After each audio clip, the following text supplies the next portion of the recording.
সকাল সকাল ঘুম থেকে উঠে এই রকম একটা চকচকা গ্লাস স্কিন কে না পেতে চায় বলেন তো। আপনারা জাস্ট আমার স্কিনটা দেখেন, মাশাল্লাহ। আমি জাস্ট রাতের বেলা এই নাইট ক্রিমটা আর এই সিরামটা ব্যবহার করতেছি। আলহামদুলিল্লাহ, স্কিনের অবস্থাটা দেখতে পাচ্ছেন। আর হ্যাঁ, এখন কিন্তু আমার স্কিনে কোনো লাইটিং কোনো কিছুই দেয়া নেই। আপনারা দেখতে পাচ্ছেন আমি ঘুম থেকে উঠেই একদম ভিডিওটা করলাম। আর স্কিনের মধ্যে হালকা একটু বাম্পস উঠেছিল সেই কয়দিন। তো আমি আমাদের এই যে পলিশ ফেস প্যাকটা ইউজ করার পরে স্কিনের থেকে বাম্পস এবং যে ব্ল্যাক হেডস ছিল আমার স্কিনে সেটাও চলে গিয়েছে।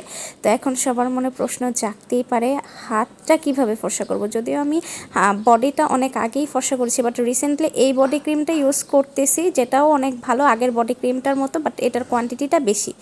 আপনারা বলবেন এখানে ফিল্টার আছে কিনা। দেখেন একদম র ফেস নিয়ে চলে আসলাম। আমার ফেসে দুইটা ছোট ছোট গর্ত আছে, সেটাও দেখা গিয়ে যাচ্ছে। আর ফেসের উপরে যে একটু বাম্পস ছিল, বাম্পসের স্পটটা দেখা যাচ্ছে।